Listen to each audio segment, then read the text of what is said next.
So the next thing I want to talk about is zooming in. When we get stressed, one of the things that happens, and when people come to me with the clinic and they have difficulty with concentration, one of the things that I do with them is I give them the tube test. And the tube test is I give them 2 tubes and I invite them to look at my nose.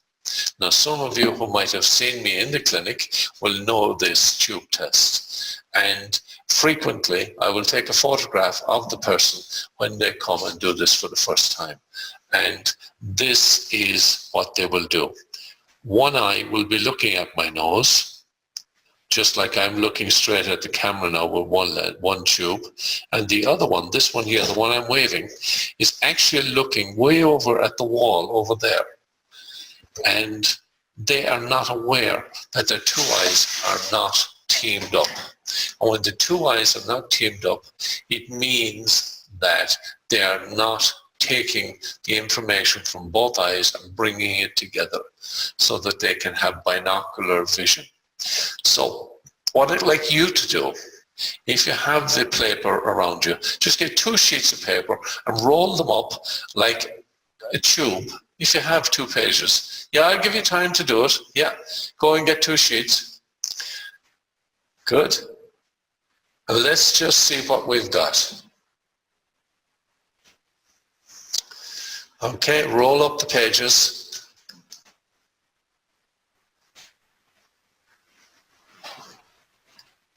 Excellent. Good. Of course, now I've told you what to do. Okay, so I've told you what's appropriate and what's not, but it'll still happen. Okay, so can you all put up the tubes at the same time so we can get this? Yeah, good, good, excellent. Wonderful. Okay, so what we've got there is the screens are showing that some people's view is coming through the left eye, and for other people it's more the right eye.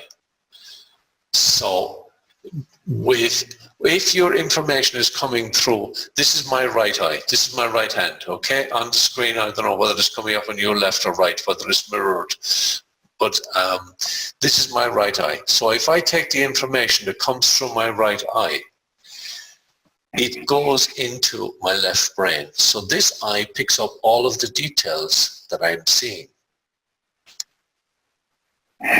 And this eye, the left eye, is picking up all of the information, the general information, the scene, the meaning of the situation. And when that information goes to that side of the brain, into the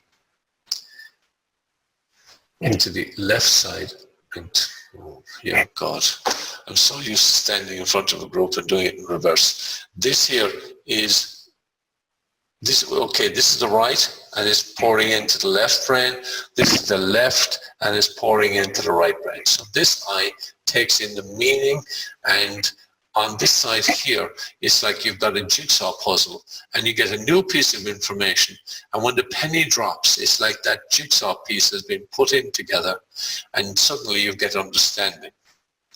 Now, when you're concentrating, when you're focusing, if you've got both eyes working together, it means that you can construct meaning much more rapidly.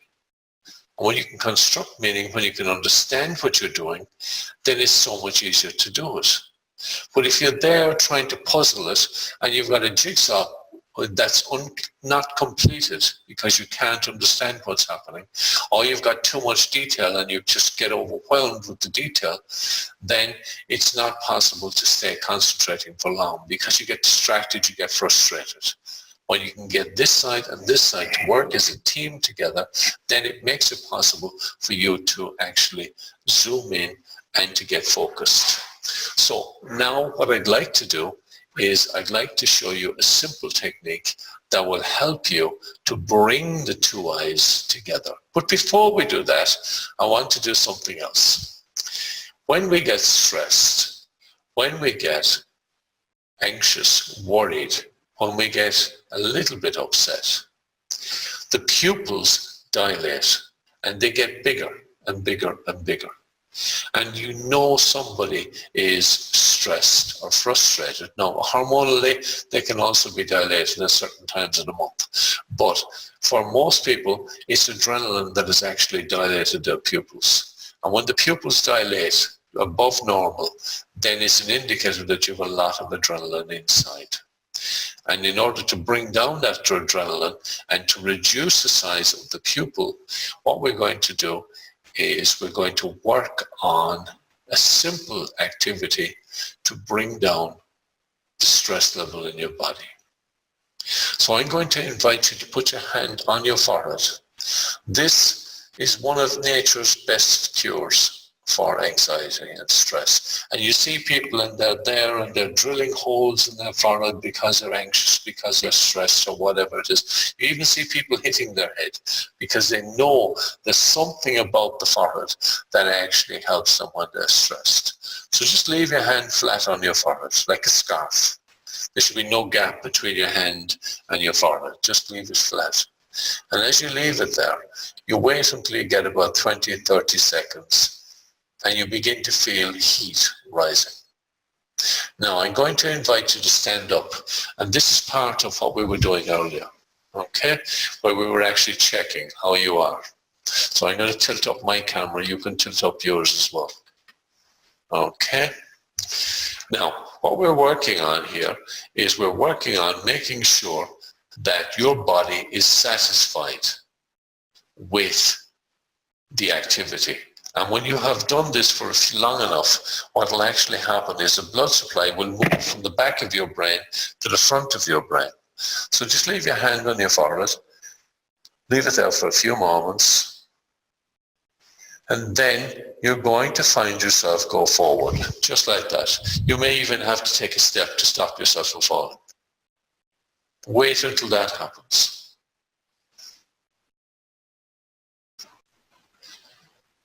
Good. The fact that I have some people on screen means that I know when this is happening for people. For some people it happens early, and for other people it's happening. Yes, it's wonderful. Okay, everybody on screen has now moved forward. And what that indicates is that the blood supply is now in the neocortex and in the prefrontal and frontal lobes. And that means that you're in a place where you can concentrate more easily. But we're going to go further than that. We want to reduce the adrenaline levels. So there's a place here. I need to tilt the camera a little more. My belly button is just about here. So if you could find, see the width of the tie, okay, it's about 2 inches, or in old new money, that would be about 5 centimeters across. So what you want to do is put your fingers here and just rub gently. That's it. Gently but firmly. You need to go in about 1/2 inch or about 1.5 centimeters, 2 centimeters. And while you're doing this, you are helping your body to relax and to switch off the adrenaline inside. Now, I've been using this technique for the best part of 20 years. And every time that I use it, it amazes the parents. I show them the pupils of the child's eyes beforehand. We even photograph them usually. And then we do this for 2 minutes, maybe a minute or whatever. And we photograph them again. And the child's pupils are so different. And many times parents will tell me, oh, I thought his pupils were always that big. I never knew that they could actually shrink down to be tiny. And when your pupils are able to shrink down like this, they also become responsive. And that means they become responsive to light. If somebody gets a concussion, they stop being responsive and the pupils stay wide open. And when you're in a sensory overload, you will actually be in that state. When you have too much information coming through your eyes, that's an indicator that your pupils are too wide. So if you're visually overloaded or you're getting eye strain, it means that your eyes are too open. So this helps to relax, bring the pupils back down to size. Okay. Has anybody moved forward yet? Martha, you move forward, yes? Yeah. Okay. Good. So if you turn sideways, it'll be much easier for me to spot when you have actually turned, when you've gone forward. Okay, I'm going forward. So right now, you've probably done enough, even though you don't notice it. Okay? And what I'd like you to do is just notice how your eyes feel. Do they feel different? Do they feel the same? Are you noticing anything different? You can sit down again now. Yeah. Oh, you've got something different. Okay, if you've got some positive change, then give me a thumbs up. Okay? If you're noticing that it's easier to see or whatever, yes? Okay, good. So this is a simple activity which we have done, and all it has done is it has changed the adrenaline level inside your body. That's all. We've brought down some of the adrenaline level. We were actually using a lymphatic drainage technique to drain the kidneys and the adrenal glands. That's what we were doing when we were rubbing here. And here we were working on the neurovascular trigger points. And if that's gone too technical for you, don't worry too much about it. Okay, so there are points here on your forehead just above your eyes, and when you hold them, then it brings blood supplies. It's scientifically known to bring forward the blood supply. It's why mothers always put the hand on a child's forehead and just leave it there for a couple of seconds, because they know it's reassuring and it also helps the child to settle. Okay,